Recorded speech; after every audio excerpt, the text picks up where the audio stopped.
कल और आज, कल तो रात देर तक सभी माननीय सांसदों ने अपने विचारों से इस आभार प्रस्ताव को समृद्ध किया। कई माननीय अनुभवी सांसदों ने भी अपने विचार प्रकट किए और स्वाभाविक है कि लोकतंत्र की परंपरा भी है। जहां आवश्यकता था वहां प्रशंसा हुई, जहां परेशानी थी वहां कुछ नकारात्मक बातें भी हुई, लेकिन ये बहुत स्वाभाविक है। अतः कि मेरे लिए बहुत बड़ा सौभाग्य है कि देश की जनता ने मुझे 14वीं बार इस जगह पर बैठ करके राष्ट्रपति जी के उद्बोधन को आभार व्यक्त करने के लिए अवसर दिया है। और इसलिए मैं आज जनता जनार्दन का भी बड़े आदर के साथ आभार व्यक्त करना चाहता हूं। और सदन में चर्चा में जिन जिन लोगों ने हिस्सा लिया, चर्चा को समृद्ध किया, उन सब का भी मैं आभार व्यक्त करता हूं। आदरणीय सभापति जी, हम 2025 में हैं। एक प्रकार से 21वीं सदी का 25% हिस्सा बीत चुका है।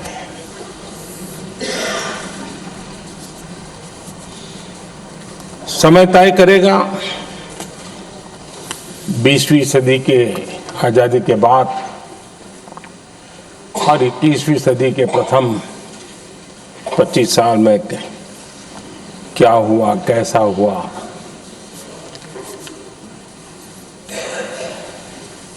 लेकिन इस राष्ट्रपति जी के संबोधन में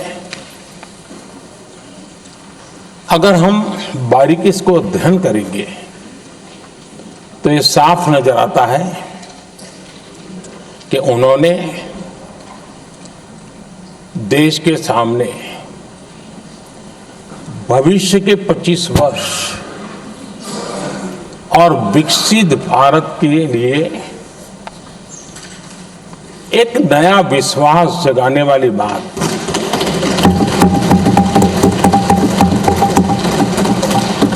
एक प्रकार से आदरणीय राष्ट्रपति जी का ये उद्बोधन विकसित भारत के संकल्प को मजबूती देने वाला है, नया विश्वास पैदा करने वाला है और जन सामान्य को प्रेरित करने वाला है। आदरणीय सभापति जी, सारे अध्ययन बार बार ये कह चुके हैं कि गत 10 वर्ष में देश की जनता ने हमें सेवा करने का मौका दिया। 25 करोड़ देशवासी गरीबी को परास्त करके गरीबी से बाहर निकले।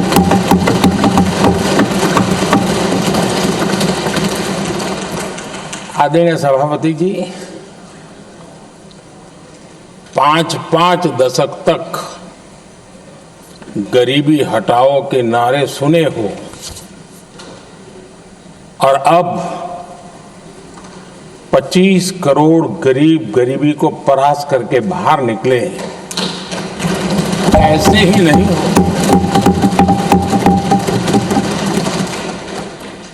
योजनाबद्ध तरीके से, समर्पित भाव से अपनेपन की पूरी संवेदनशीलता के साथ जब गरीबों के लिए जीवन खपाते हैं ना, तब ये होता है। आदरणीय सभापति जी, जब जमीन से जुड़े लोग जमीन की सच्चाई को जानते हुए जमीन पर जीवन खपाते हैं, तब जमीन पर बदलाव निश्चित होके रहता है।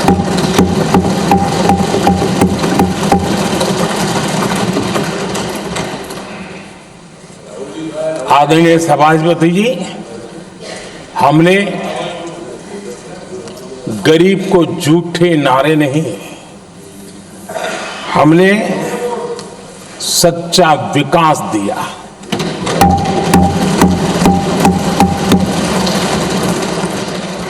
गरीब का दुख, सामान्य मानवी की तकलीफ, मिडिल क्लास के सपने ऐसे ही नहीं समझे जाते हैं। आदरणीय सभापति जी, इसके लिए एक जज्बा चाहिए।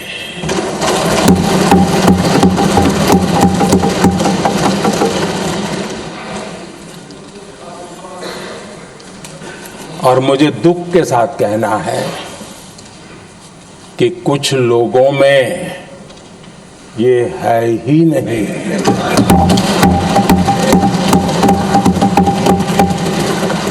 आदरणीय सभापति जी, बारिश के दिनों में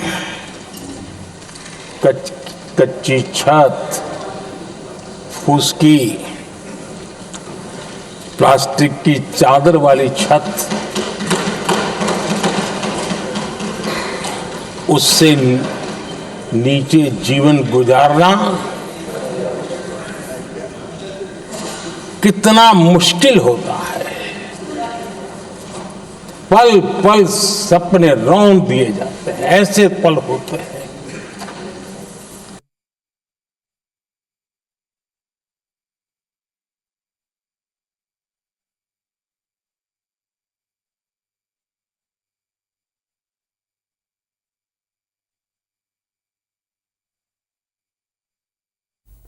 तो लोकसभा में प्रधानमंत्री नरेंद्र मोदी को आप लाइव सुन रहे हैं। आभार प्रस्ताव पर यहां पर वो जवाब दे रहे हैं। पीएम मोदी के संबोधन की बड़ी बातें लगातार हम आप तक पहुंचा रहे हैं। उसे समझ होती है कि पक्की छत वाला घर मिलने का मतलब क्या होता है। आदरणीय सभापति जी, एक महिला जब खुले में शौच जाने के लिए मजबूर हो जाती है, वो या तो सूर्योदय के पहले या सूर्यास्त के बाद, कठिनाइयों के झेलने के बाद इस छोटा सा अपना नित्य कर्म करने के लिए निकल सकती है। तब उसे क्या तकलीफ होती थी, ऐसे लोग समझ नहीं सकते। आदरणीय सभापति जी, हमने 12 करोड़ से ज्यादा शौचालय बनाकर बहनों बेटियों की मुश्किलें दूर की।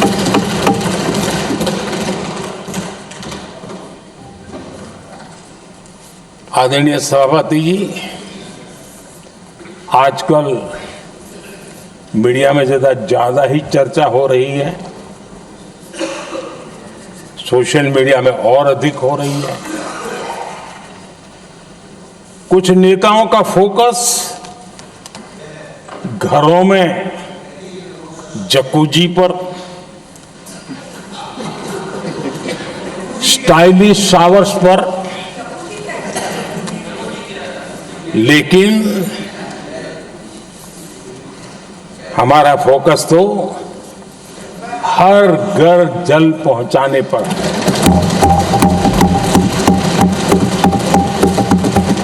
आजादी के 75 साल के बाद देश में 70-75% करीब 16 करोड़ से भी ज्यादा घरों के पास जल का करने के लिए नल का कनेक्शन नहीं था। हमारी सरकार ने 5 साल में 12 करोड़ परिवारों को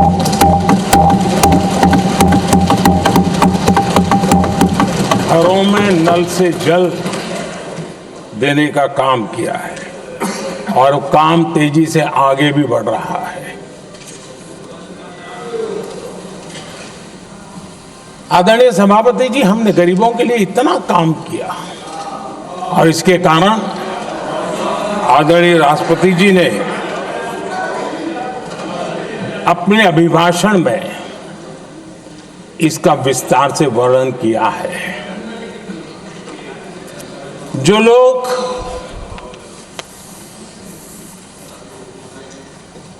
गरीबों की झोंपड़ियों में फोटो सेशन कराकर अपना मनोरंजन करते रहते हैं, उन्हें संसद में गरीबों की बात बोरिंग ही लगेगी।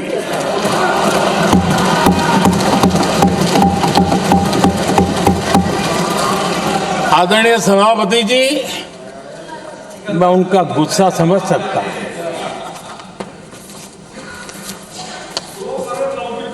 आदरणीय सभापति जी,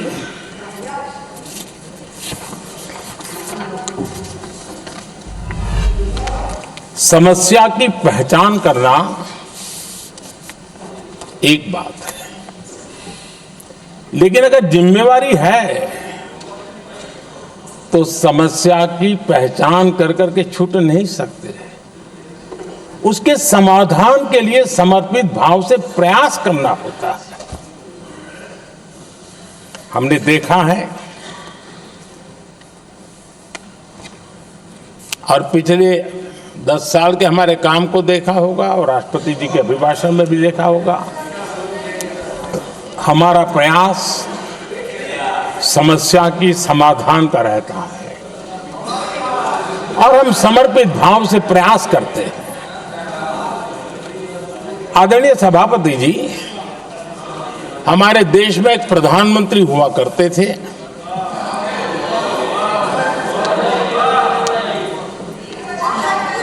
उनको मिस्टर क्लीन करने कहने की एक फैशन हो गई थी। उस प्रधानमंत्री जी को मिस्टर क्लीन कहने की फैशन हो गई थी।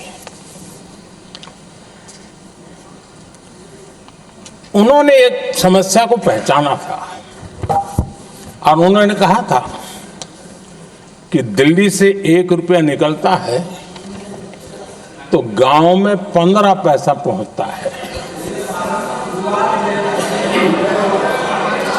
अब उस समय तो पंचायत से लेकर पार्लियामेंट तक एक ही पार्टी का राज था। पंचायत से पार्लियामेंट तक एक ही पार्टी का राज था और उस समय उन्होंने सार्वजनिक रूप से कहा था कि 1 रुपया निकलता है 15 पैसा पहुंचता है। बहुत गजब की हाथ सफाई थी।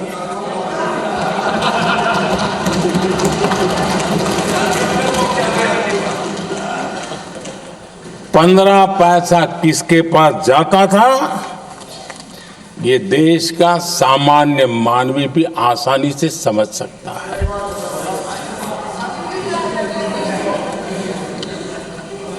आदरणीय सभापति जी, देश ने हमें अवसर दिया, हमने समाधान खोजने का प्रयास किया। हमारा मॉडल है बचत भी विकास भी। जनता का पैसा जनता के लिए। हमने जनधन, आधार, मोबाइल की जेम ट्रिनिटी बनाई और डीबीटी से डायरेक्ट बेनिफिट ट्रांसफर ये देना शुरू किया। आदरणीय सभापति जी, हमारे कार्यकाल में हमने 40 लाख करोड़ रुपया सीधा जनता जनार्दन के खाते में जमा किया।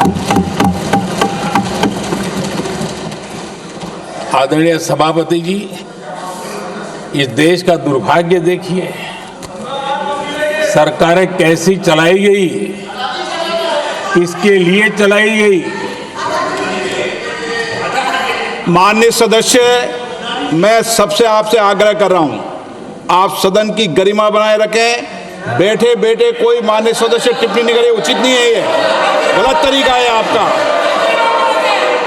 ये सदन की मर्यादा नहीं है आपकी। आप प्रोटेक्ट करना चाहते हो उनको इस तरीके से, गलत तरीका, ये गलत तरीका है। आप बैठे बैठे टिप्पणी करना चाहते हैं।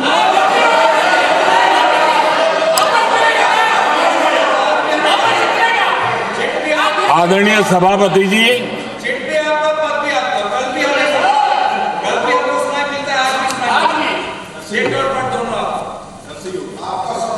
जब ज्यादा बुखार चढ़ जाता है तब लोग कुछ भी बोलते हैं, लेकिन इसके साथ साथ ज्यादा हताशा निराशा फैल जाती है तब भी बहुत कुछ बोलते हैं।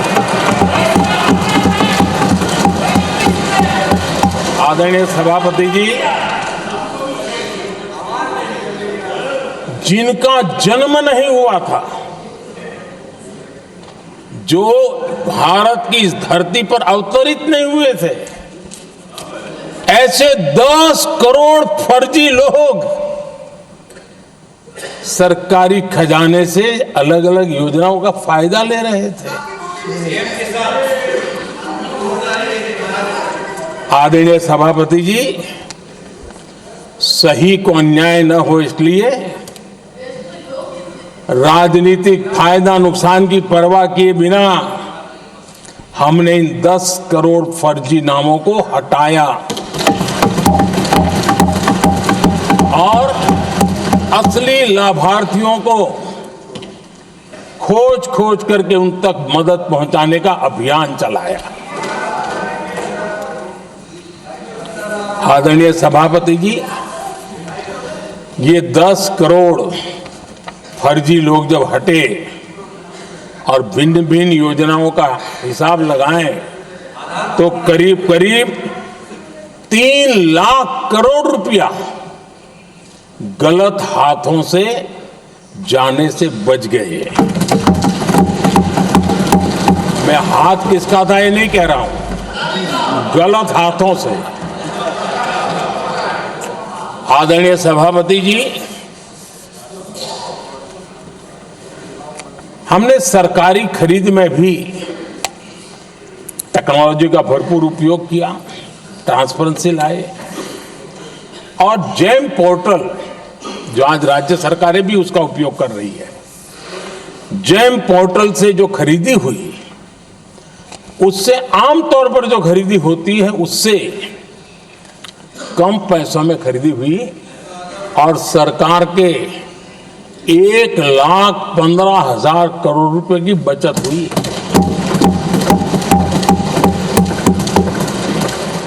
आदरणीय सभापति जी, हमारी स्वच्छता अभियान का बहुत मजाक उड़ाया गया, ऐसा जैसे हमने कोई पाप कर दिया, कोई गलती कर दी, न जाने क्या क्या कहा जाता था।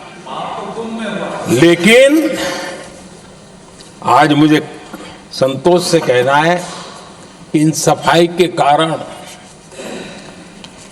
हाल के वर्षों में सिर्फ सरकारी दफ्तरों से जो कबाड़ बेचा गया ना, उसमें 2,300 करोड़ रुपया सरकार को मिले हैं।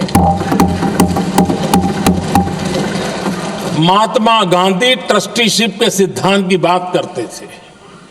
वो कहते थे कि हम ट्रस्टी हैं, ये संपत्ति जनता जनार्दन की है और इसलिए हम पाई पाई को एक ट्रस्टीशिप के सिद्धांत के आधार पर बचाने की और सही जगह पर उपयोग करने का प्रयास करते हैं। और तब जाकर के स्वच्छता अभियान से कबाड़ बेचकर 2300 करोड़ रुपया देश की सरकार के खजाने में आ रहा है।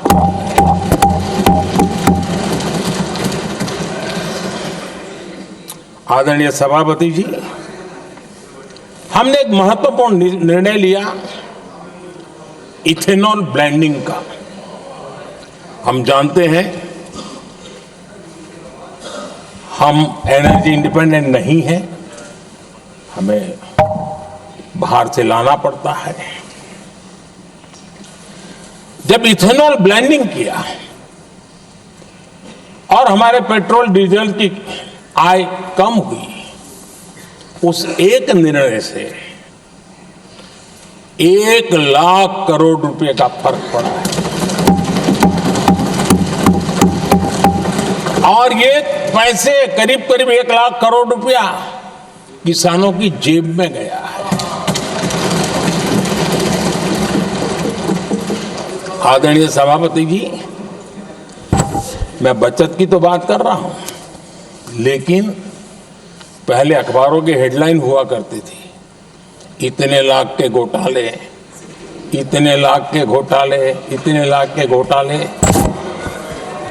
10 साल हो गए, ये घोटाले न कर करके, घोटाले न होने से भी देश के लाखों करोड़ रुपए बचे हैं जो जनता जनार्दन की सेवा में लगे हैं। आदरणीय सभापति जी, हमने ये जो अलग अलग कदम उठाए उससे लाखों करोड़ रुपए की बचत हुई, लेकिन उन पैसों का उपयोग हमने शीश महल बनाने के लिए नहीं किया। इसका उपयोग हमने देश बनाने के लिए किया है। इंफ्रास्ट्रक्चर का बजट 10 साल पहले 1,80,000 करोड़ था, हमारे आने से पहले। आदरणीय सभापति, आज 11 लाख करोड़ रुपया इंफ्रास्ट्रक्चर का बजट, और इसलिए राष्ट्रपति जी ने भारत की नींव कैसी मजबूत हो रही है इसका वर्णन इसमें किया है। रोड हो, हाईवे हो, रेलवे हो, ग्राम सड़क हो, इन सभी कामों के लिए विकास की एक मजबूत नींव रखी गई है। आदरणीय सभापति जी, सरकारी खजाने में बचत हुई वो तो एक बात है और वो करना भी चाहिए, जैसा मैंने ट्रस्टीशिप की बात कही, लेकिन हमने इस बात पर भी ध्यान रखा है कि जन सामान्य के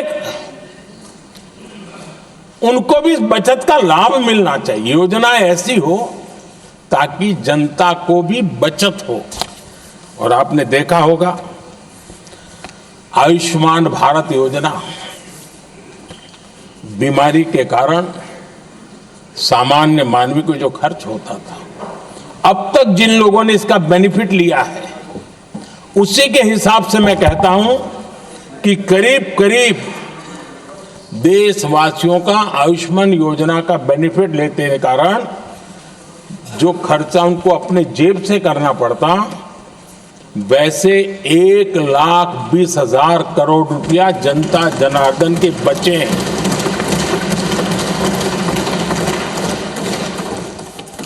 ये आवश्यक है कि अब जैसे जन औषधि केंद्र, आज मध्यम वर्ग के परिवार में 60-70 साल उम्र के परिवार के स्वजन हो तो स्वाभाविक है कोई न कोई बीमारी आ ही जाती है, दवाई का खर्चा भी होता है, दवाएं महंगी भी होती है। हमने जब से जन औषधि केंद्र खोले हैं जिसमें 80% डिस्काउंट होता है और उसके कारण जिन परिवारों ने इन जन औषधि केंद्रों से दवाइयां ली हैं उनके करीब करीब 30,000 करोड़ रुपए दवाई को खर्चा बचा।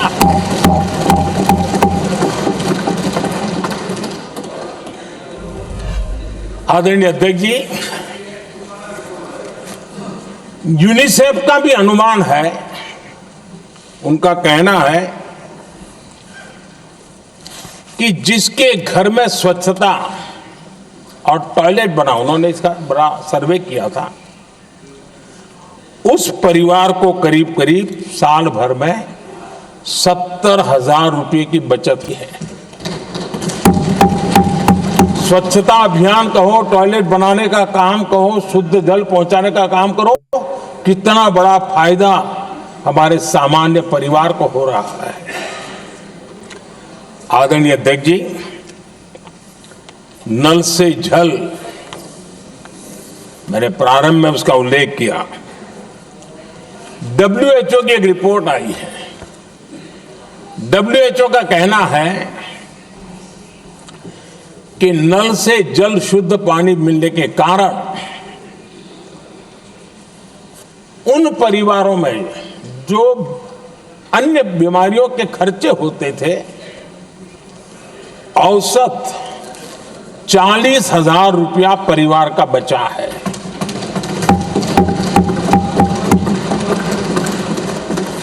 मैं ज्यादा गिन नहीं रहा हूं, लेकिन ऐसी अनेक योजना है जिन योजनाओं ने सामान्य मानवीय के खर्च में बचत की है।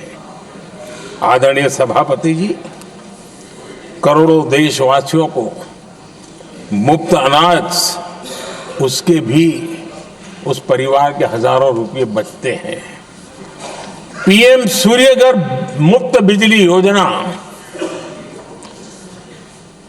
जहां जहां ये योजना लागू हुई, इन परिवारों को औसतन साल भर के 25 से 30,000 रुपये बिजली की बचत हो, पैसों में बचत हो रही है, खर्च में बचत हो रही है। और अगर ज्यादा बिजली है तो बेच करके कमाई कर रहा है वो अलग, यानी सामान्य मानवीय की बचत भी।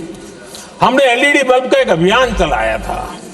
आपको मालूम है कि हमारे आने से पहले LED बल्ब 400 रुपये में बिकते थे। हमने इतना अभियान चलाया, उसकी कीमत 40 रुपया हो गई।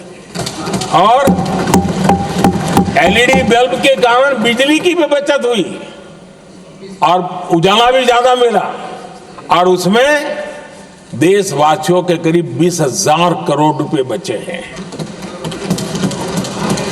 आदरणीय सभापति जी, जिन किसानों ने सॉइल हेल्थ कार्ड का वैज्ञानिक तरीके से उपयोग किया है, उनको बहुत फायदा हुआ है।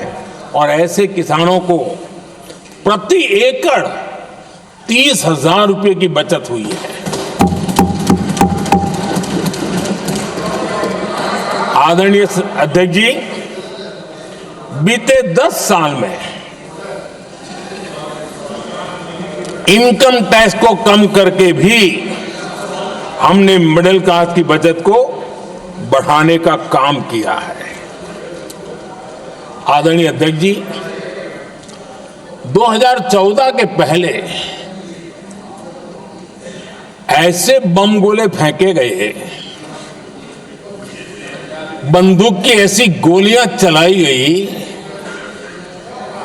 कि देशवासियों का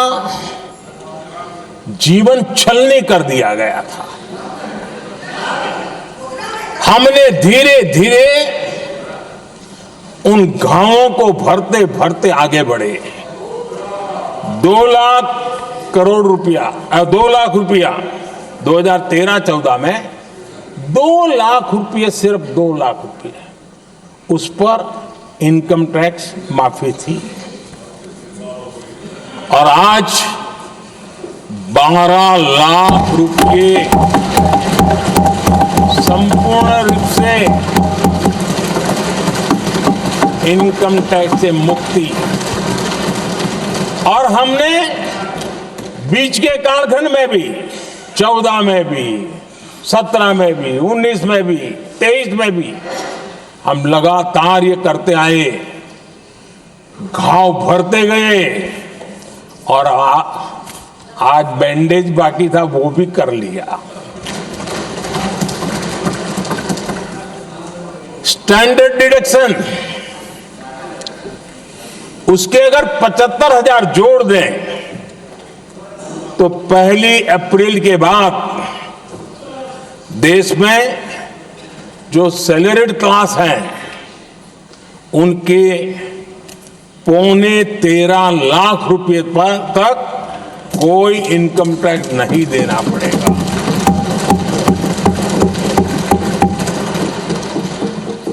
आदरणीय सभापति जी,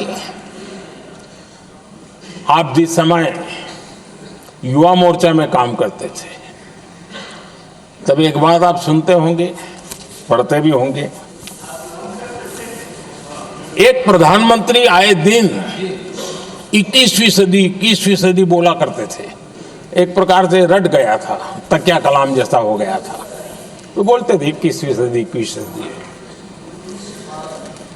जब इतनी बार बोला जाता था तो उस समय टाइम्स ऑफ इंडिया में R.K. लक्ष्मण ने एक बड़ा शानदार कार्टून बनाया था। वो कार्टून बड़ा इंटरेस्टिंग था। उस कार्टून में एक हवाई जहाज है, एक पायलट है। अब उन्होंने पायलट क्यों पसंद किया वो तो मुझे मालूम नहीं। कुछ पैसेंजर बैठे थे और हवाई जहाज एक ठेले पे रखा हुआ था और मजदूर ठेले को धक्का मार रहे थे और 21वीं सदी लिखा हुआ था। वो कार्टून उस समय तो मजाक लग रहा था, लेकिन आगे चल करके वो सच सिद्ध हो गया। आदरणीय अध्यक्ष जी, ये कटाक्ष था जमीनी सच्चाई से। तब के प्रधानमंत्री कितने कटे उठे थे और हवाई बातों में लगे हुए थे, इसका वो जीता जागता प्रदर्शन करने वाला कार्टून है।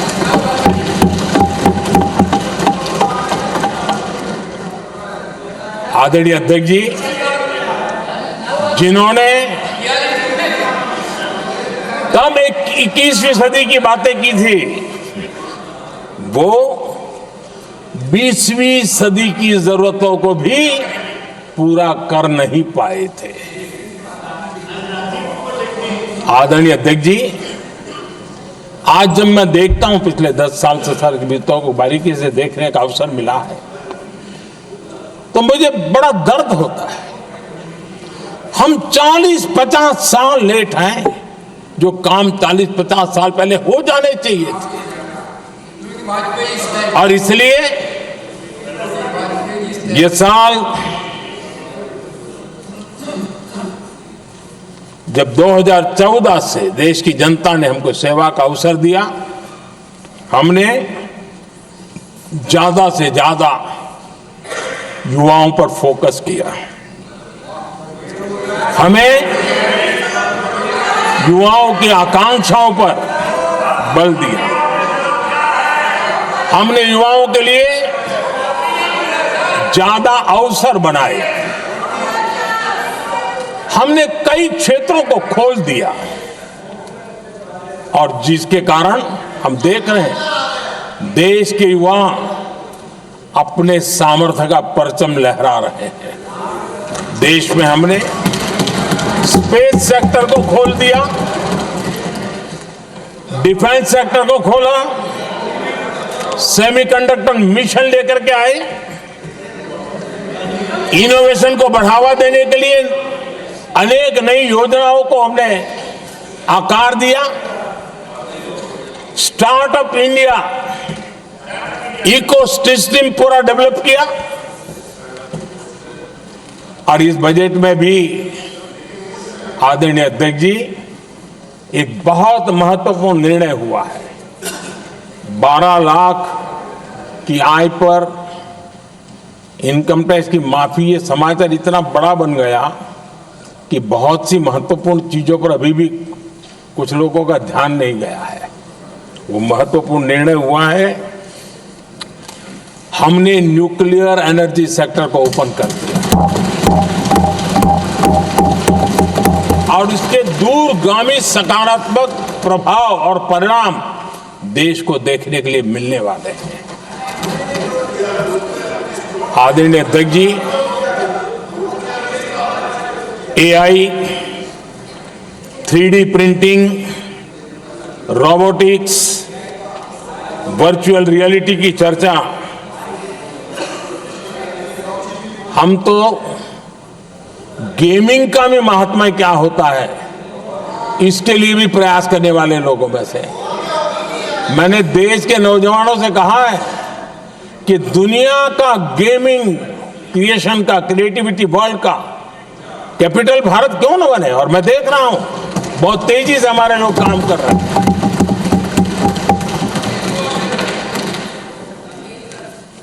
कुछ लोगों को अब जब एआई की बात होती है, कुछ लोगों को अब ये शब्द फैशन में है तो बोला जाता है, लेकिन मेरे लिए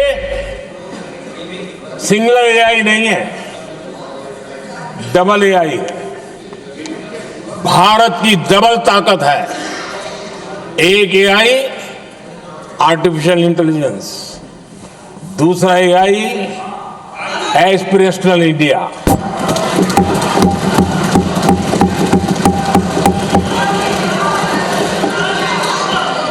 हमने स्कूलों में 10,000 टिंकरिंग लैब्स शुरू किए और आज उन टिंकरिंग लैब से निकले बच्चे रोबोटिक्स बना करके लोगों को चकित कर रहे हैं। और इस बजट में 50,000 नए टिंकरिंग लैब्स उसका प्रावधान किया गया। भारत वो देश है जिसके इंडिया एआई मिशन को लेकर के पूरी दुनिया बहुत आशावादी है और विश्व के एआई प्लेटफॉर्म में भारत की मौजूदगी एक महत्वपूर्ण स्थान प्राप्त कर चुकी है। आदरणीय अध्यक्ष जी, इस साल बजट में हमने डीप टेक के डोमेन को में इन्वेस्टमेंट की बात की है और डीप टेक मैं समझता हूं हमारे लिए तेज गति से आगे बढ़ने के लिए और 21वीं सदी पूरी तरह टेक्नोलॉजी ड्रिवन सेंचुरी है। ऐसे में हमारे लिए आवश्यक है कि भारत डीप टेक के क्षेत्र में बहुत तेजी से आगे बढ़े। आदरणीय अध्यक्ष जी, हम लगातार युवा भविष्य को ध्यान में रखते हुए काम कर रहे हैं, लेकिन कुछ दल हैं जो लगातार युवाओं के साथ धोखा कर रहे हैं, उन्हें धोखा दे रहे हैं। ये दल चुनाव के दरमियान ये भत्ता देंगे, वो भत्ता देंगे, वादा तो करते हैं लेकिन पूरा नहीं करते हैं। ये दल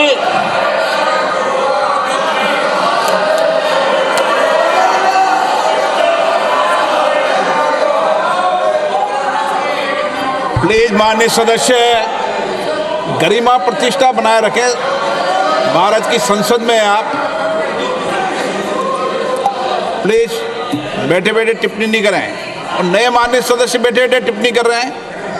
आदरणीय अध्यक्ष जी, ये दल युवाओं के भविष्य पर आपदा बनकर गिरे हुए हैं।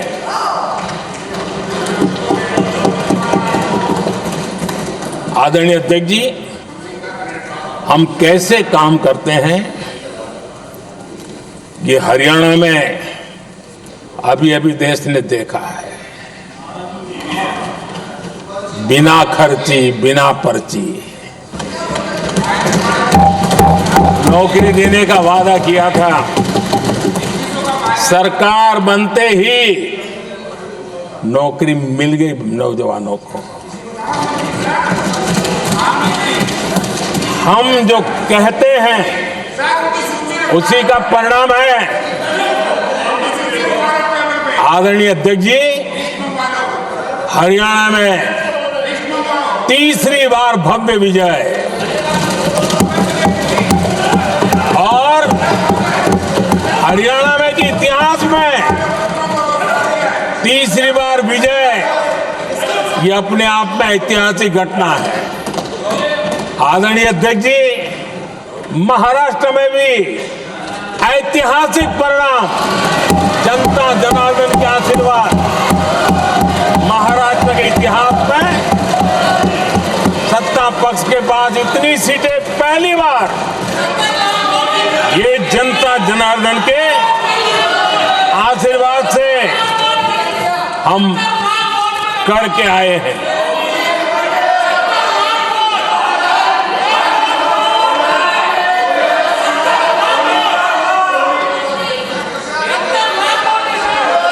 कुछ समझते हैं आदरणीय चीजों को? अध्यक्ष जी, कल जवाब दिया था ना आपको।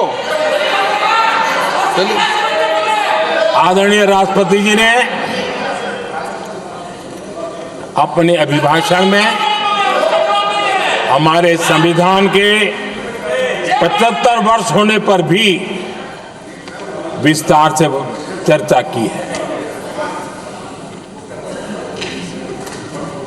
आदरणीय अध्यक्ष जी, संविधान में जो धाराएं हैं उसके साथ साथ संविधान का एक स्पिरिट भी है और संविधान को मजबूती देने के लिए संविधान की भावना को जीना पड़ता है। और मैं आज उदाहरणों के साथ बताना चाहता हूं, हम वो लोग हैं जो संविधान को जीते हैं।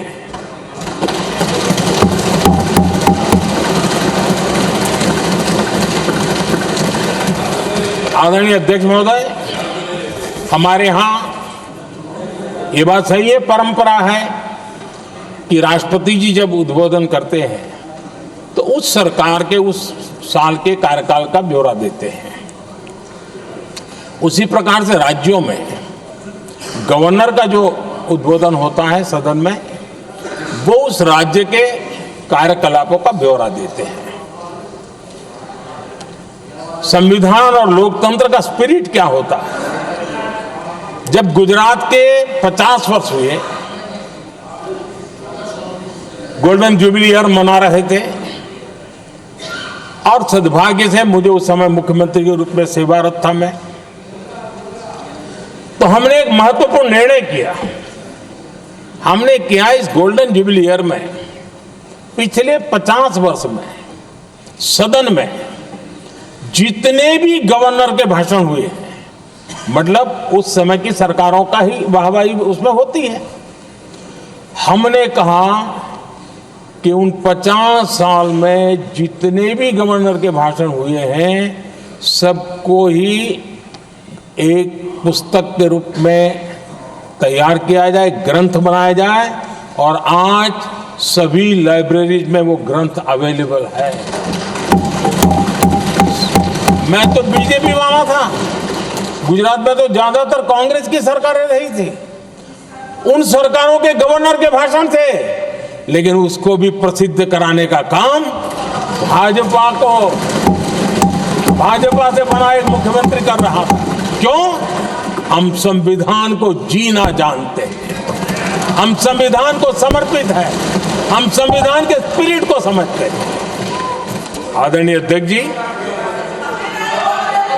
आप जानते हैं 2014 में जब हम आए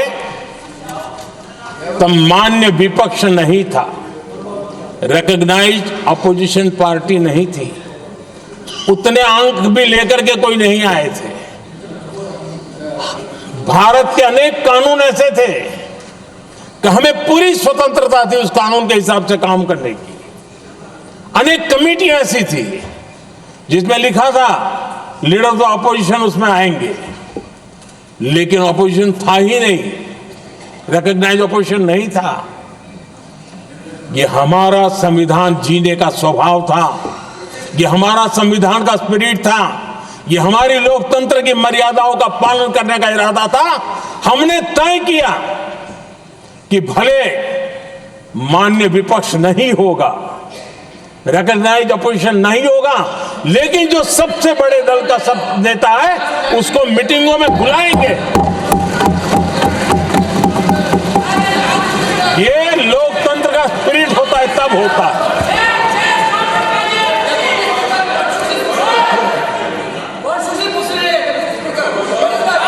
चुनाव आयोग की कमेटियां, आदरणीय अध्यक्ष जी, पहले तो प्रधानमंत्री फाइल करके निकालते थे। ये हम हैं जिसने अपोजिशन के लीडर को भी उस कमेटी में बिठाया है।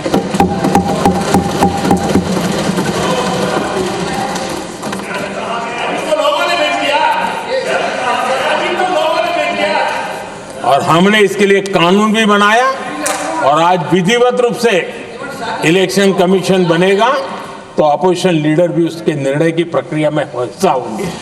ये काम हम करते हैं और ये मैंने पहले ही कहा, हम इसलिए करते हैं कि हम संविधान को जीते हैं। आदरणीय अध्यक्ष जी, दिल्ली में आपको कई स्थान ऐसे मिलेंगे जहां कुछ परिवारों ने अपने म्यूजियम बना करके रखे हुए हैं।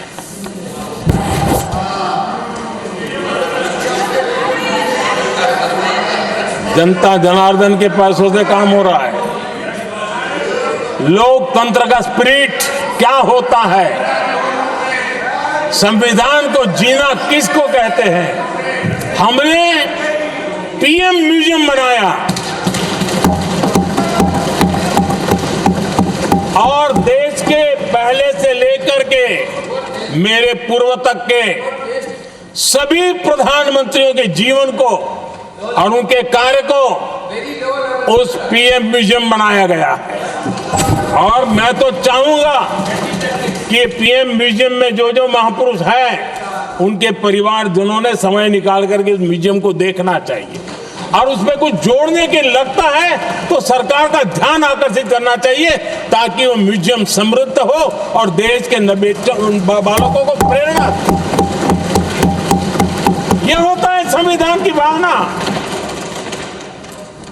अपने लिए तो सब करते हैं, खुद के लिए जीने वालों की जमात बहुत छोटी नहीं है। संविधान के लिए जीने वाले यहां बैठे हैं।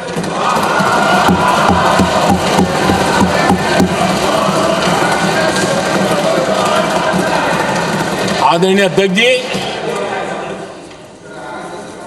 जब सत्ता सेवा बन जाए तो राष्ट्र निर्माण होता है। जब सत्ता को विरासत बना दिया जाए तब लोकतंत्र खत्म हो जाता है।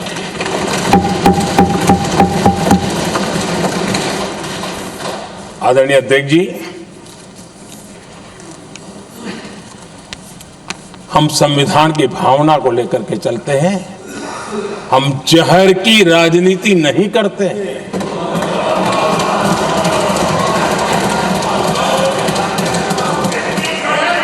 हम देश की एकता को सर्वोपरि रखते हैं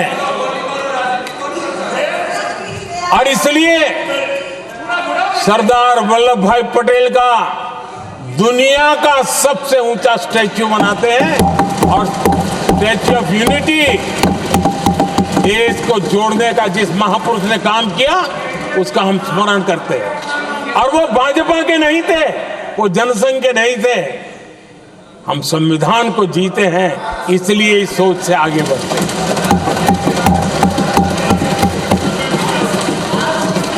आदरणीय अध्यक्ष जी, ये देश का दुर्भाग्य है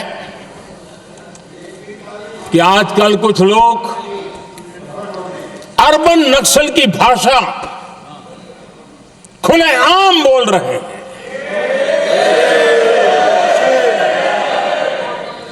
और अर्बन नक्सल जिन बातों को बोलते हैं, इंडियन स्टेट के सामने मोर्चा लेना, ये अर्बन नक्सल की भाषा बोलने वाले, इंडियन स्टेट के खिलाफ लड़ाई की घोषणा करने वाले न संविधान को समझ सकते हैं, न देश की एकता को समझ सकते हैं।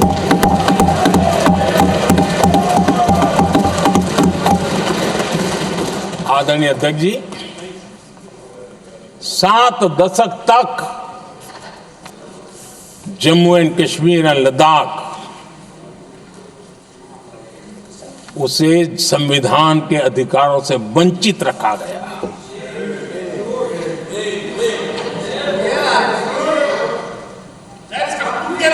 ये संविधान के साथ भी अन्याय था और जम्मू कश्मीर और लद्दाख के लोगों के साथ भी अन्याय था। हमने आर्टिकल 370 की दीवार गिरा दी। अब जम्मू कश्मीर और लद्दाख के उन राज्यों को, देशवासियों को जो अधिकार हैं, वो अधिकार उनको मिल रहे हैं। और संविधान का महात्म्य हम जानते हैं, संविधान की भावना को जीते हैं, इसलिए ऐसे मजबूत निर्णय भी हम करते हैं।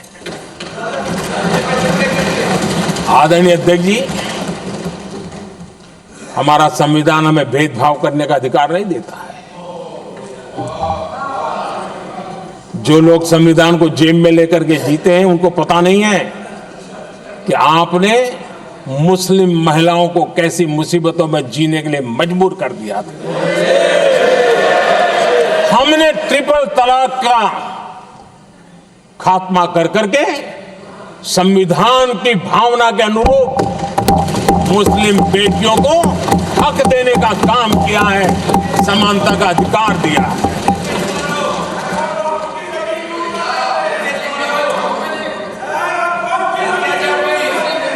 जब भी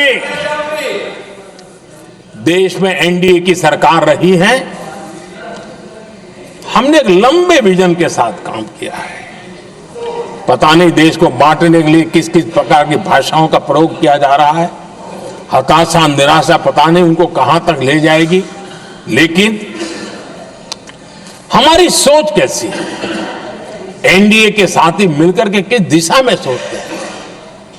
हमारे लिए जो पीछे है, जो आखिरी है, और महात्मा गांधी जी ने जो कहा था, उसकी तरफ हमारा ध्यान ज्यादा है। और उसी का परिणाम है कि अगर हम मंत्रालयों की रचना करते हैं, तो भी मंत्रालय कौन सा बनाते हैं? पूर्वोत्तर के लिए अलग मंत्रालय बनाते हैं।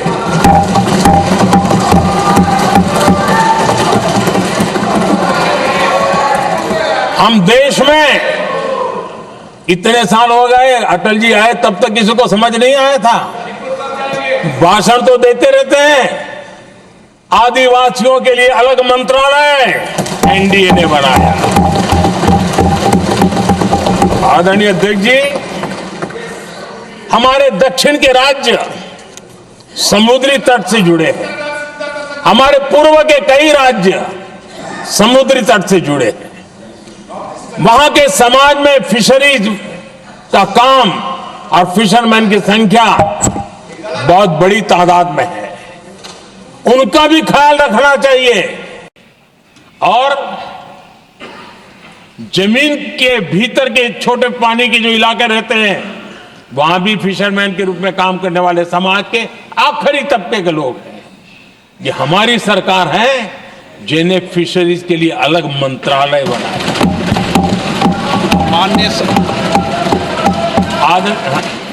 माननीय सदस्यों, अगर सभा की सहमति हो तो सभा की कार्रवाई इस विषय की समाप्ति तक बढ़ा दी जाए।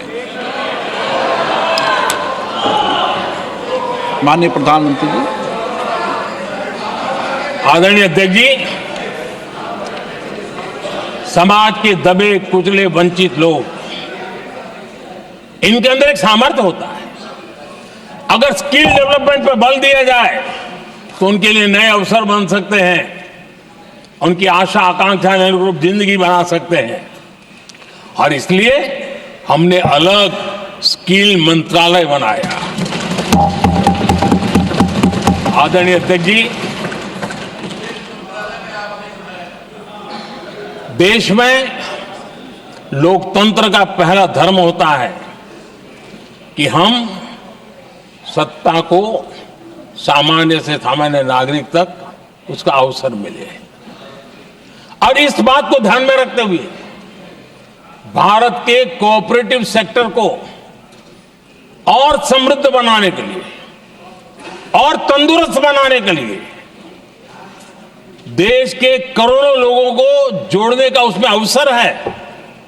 अनेक क्षेत्रों में कोऑपरेटिव मूवमेंट को बढ़ाया जा सकता है और उसको ध्यान में रखते हुए हमने अलग कोऑपरेटिव मंत्रालय बनाया। विजन क्या होता है ये यहां पता चलता है। आदरणीय अध्यक्ष जी, जाति की बातें करना कुछ लोगों के लिए फैशन बन गई है। पिछले 30 साल से सदन में आने वाले ओबीसी समाज के सांसद दलों के भेदभाव से ऊपर उठ करके एक होकर के 30-35 साल से मांग कर रहे थे कि ओबीसी कमीशन को संवैधानिक दर्जा दिया जाए। जिन लोगों को आज जातिवाद में मलाई दिखती है, उनको उस समय ओबीसी समाज की याद नहीं आई। ये हम हैं जिन्होंने ओबीसी समाज को संवैधानिक दर्जा दिया। पिछड़ा वर्ग आयोग आज संवैधानिक व्यवस्था में जो है। आदरणीय अध्यक्ष जी, हर सेक्टर में एससी, एसटी, ओबीसी को ज्यादा से ज्यादा अवसर मिले, उस दिशा में हमने बहुत मजबूती के साथ काम किया है। मैं आज इस सदन के माध्यम से देशवासियों को उनके सामने एक अहम सवाल रखना चाहता हूं। और अध्यक्ष महोदय, जरूर देशवासी मेरे इस सवाल पर चिंतन भी करेंगे और चौराहे पर चर्चा भी करेंगे। कोई मुझे बताएं, क्या एक ही समय में संसद में एससी वर्ग के एक ही परिवार के 3 सांसद कभी हुए हैं क्या? एससी वर्ग के एक ही परिवार के 3 सांसद कभी भी हुए क्या?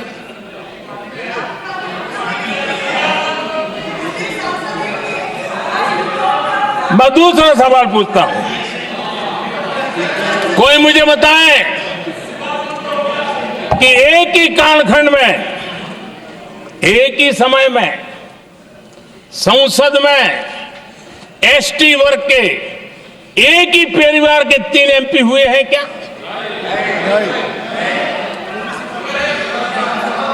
आदरणीय अध्यक्ष जी, कुछ लोगों की वाणी और व्यवहार में कितना फर्क होता है, मेरे एक सवाल के जवाब में मिलता।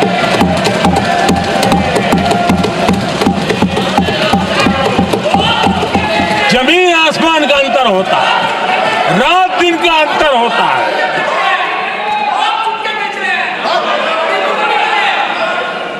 आदरणीय अध्यक्ष जी, हम SC ST समाज को कैसे सशक्त कर रहे हैं?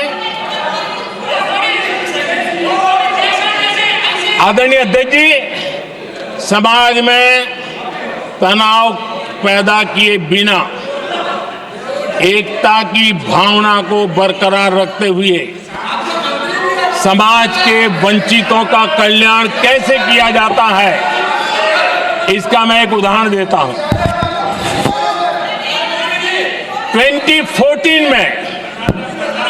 2014 में 2014 से पहले हमारे देश में मेडिकल कॉलेजों की संख्या 387 थी। 2014 के पहले मेडिकल कॉलेज की संख्या 387 थी। आज 780 मेडिकल कॉलेज हैं।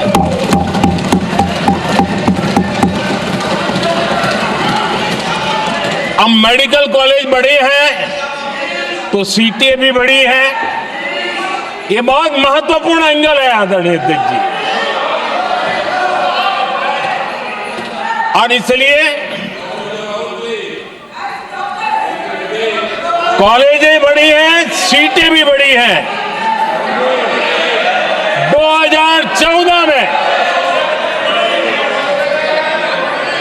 2014 में हमारे देश में SC छात्रों की 2014 से पहले हमारे देश में SC छात्रों की MBBS की सीट 7,700 थी। हमारे आने से पहले दलित समाज के हमारे 7,700 युवा डॉक्टर बनने की संभावना थी। 10 साल हमने काम किया, आज संख्या बढ़कर SC समाज के 17,000 MBBS डॉक्टर की व्यवस्था की है। कहां 7,700 और कहां 17,000? अगर दलित समाज का कोई कल्याण का और समाज में तनाव लाए बिना एक दूसरे के सम्मान को बढ़ाते हुए, आदरणीय अध्यक्ष जी, 2014 के पहले ST छात्रों के लिए MBBS की सीटें 3,800 थी। आज ये संख्या बढ़कर लगभग 9,000 हो गई है।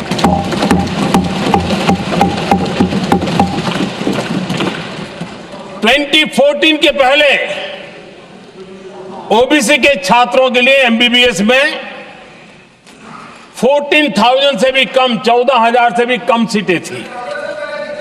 आज इनकी संख्या लगभग 32,000 हो गई है। OBC समाज के 32,000 MBBS डॉक्टर बनेंगे। आदरणीय अध्यक्ष महोदय, पिछले 10 साल में हर सप्ताह एक नई यूनिवर्सिटी बनी है।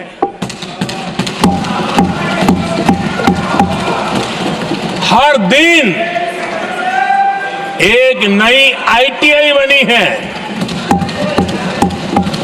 हर 2 दिन में एक नया कॉलेज खुला है। सोचिए, SC ST OBC हमारे युवा युवतियों के लिए कितने वृद्धि हुई है, इसका आप अंदाज लगा सकते हैं। आदरणीय अध्यक्ष जी, हम हर योजना के पीछे लगे हैं 100% सिचुएशन, 100% उसको लागू करें। उसके जो भी लाभार्थी हैं वो उसमें छूट न जाए, उस दिशा में हम काम कर रहे हैं। पहले, ताकि हम चाहते हैं कि जिसका हक है उसको मिलना चाहिए। अगर योजना है, उसका हक है, तो उस तक पहुंचना चाहिए। 1 रुपया और 15 पैसा वाला खेल नहीं चल सकता। लेकिन कुछ लोगों ने क्या किया, मॉडल ही ऐसा बनाया कि कुछ ही लोगों को दो, औरों को तड़पाओ और तुष्टीकरण की राजनीति करो। देश विकसित भारत बनाने के लिए तुष्टीकरण से मुक्ति पानी होगी। हमने रास्ता चुना है संतुष्टीकरण, तुष्टीकरण नहीं, संतुष्टीकरण। और उस रास्ते पर हम चले हैं। हर समाज, हर वर्ग के लोगों को बिना भेदभाव के जो उसके हक का है वो उसको मिलना चाहिए। यह है संतुष्टीकरण। और मेरे हिसाब से जब मैं 100% सैचुरेशन की बात करता हूं तो उसका मतलब होता है एक असल में सामाजिक न्याय है, ये असल में सेकुलरिज्म है और असल में ये संविधान का सम्मान है। आदरणीय अध्यक्ष जी, संविधान की भावना है सबको बेहतर स्वास्थ्य मिले, और आज कैंसर डे भी है। देश भर में और दुनिया भर में आज हेल्थ को लेकर के काफी चर्चा भी हो रही है। लेकिन कुछ लोग हैं जो गरीब को, बुजुर्गों को आरोग्य की सेवाएं देने मिले उसमें अड़ंगे डाल रहे हैं, और वो भी अपने राजनीतिक स्वार्थ के कारण। आज आयुष्मान से देश के 30,000 अस्पताल जुड़े हैं और अच्छे स्पेशलाइज्ड प्राइवेट अस्पताल जुड़े हैं जहां आयुष्मान कार्ड वाले को मुफ्त इलाज मिलता है। लेकिन कुछ राजनीतिक दलों ने अपने संकुचित मानस के कारण, कुनीतियों के कारण गरीबों के लिए इन अस्पतालों के दरवाजे बंद करके रखे हुए हैं, और इसका नुकसान कैंसर के मरीजों को उठाना पड़ा है। पिछले दिनों पब्लिक हेल्थ जर्नल लैंसेट की स्टडी आई है। उसका कहना है कि आयुष्मान योजना से समय पर कैंसर का इलाज शुरू हो रहा है। सरकार कैंसर की जांच कराने के संबंध में बहुत ही गंभीर है, क्योंकि जितना जल्दी जांच हो, जितना जल्दी ट्रीटमेंट शुरू हो, हम कैंसर पेशेंट को बचा सकते हैं। और लैंसेट ने आयुष्मान योजना को क्रेडिट देते हुए कहा है कि भारत में इस दिशा में बहुत बड़ा काम हुआ है। आदरणीय अध्यक्ष जी, इस बजट में भी हमने कैंसर की दवाइयों को सस्ते करने की दिशा में बहुत बड़ा महत्वपूर्ण कदम उठाया। इतना ही नहीं, एक महत्वपूर्ण जो निर्णय लिया है वो आने वाले दिनों में, और जब आज कैंसर डे है तो मैं जरूर कहना चाहूंगा सभी माननीय सांसद इसका लाभ ले सकते हैं अपने इलाके के ऐसे मरीजों के लिए। और वो है मरीजों को, आप जानते हैं अस्पताल उतने नहीं होने के कारण भी काफी दिक्कत रहती है बाहर से आने वाले पेशेंट को। 200 डे केयर सेंटर बनाने का निर्णय इस बजट में किया गया। ये डे केयर सेंटर पेशेंट को भी, उसके परिवार को भी बहुत बड़ी राहत देने वाला काम करेगा। आदरणीय अध्यक्ष महोदय जी, राष्ट्रपति जी के भाषण की चर्चा के समय यहां विदेश नीति की भी चर्चा हुई, और कुछ लोगों को लगता है जब तक फॉरेन पॉलिसी नहीं बोलते तब तक वो मैच्योर नहीं लगते, इसलिए उनको लगता है फॉरेन पॉलिसी तो बोलना चाहिए फिर भले ही देश का नुकसान हो जाए। मैं ऐसे लोगों को जरा कहना चाहता हूं, अगर उन्हें सच में फॉरेन पॉलिसी सब्जेक्ट में रुचि है और फॉरेन पॉलिसी को समझना है और आगे जाकर के कुछ करना भी है, ये मैं शशि जी के लिए नहीं कह रहा हूं तो मैं ऐसे लोगों को कहूंगा, एक किताब जरूर पढ़े। हो सकता है उनको बहुत फिर कहाँ क्या बोलना उतनी समझ हो जाएगी। वो किताब का नाम है JFK's forgotten crisis. JF Kennedy की बात है। JFK's फॉरगॉटन क्राइसिस नाम की किताब है। ये किताब एक प्रसिद्ध फॉरेन पॉलिसी स्कॉलर ने लिखी है और इसमें महत्वपूर्ण घटनाओं का जिक्र है। इस किताब में भारत के पहले प्रधानमंत्री और वो विदेश नीति को भी नेतृत्व करते थे। इस किताब में पंडित नेहरू और अमेरिका के तब के राष्ट्रपति जॉन एफ कैनेडी के बीच हुई चर्चाओं और निर्णयों का भी विस्तार से वर्णन है। जब देश ढेर सारी चुनौतियों का सामना कर रहा था, तब विदेश नीति के नाम पर क्या खेल हो रहा था, उस किताब के माध्यम से सामने आ रहा है। और इसलिए मैं कहूंगा कि जरा ये किताब पढ़िए। आदरणीय अध्यक्ष जी, गोरा है, गोरा है, गोरा है, अब मत बोलो।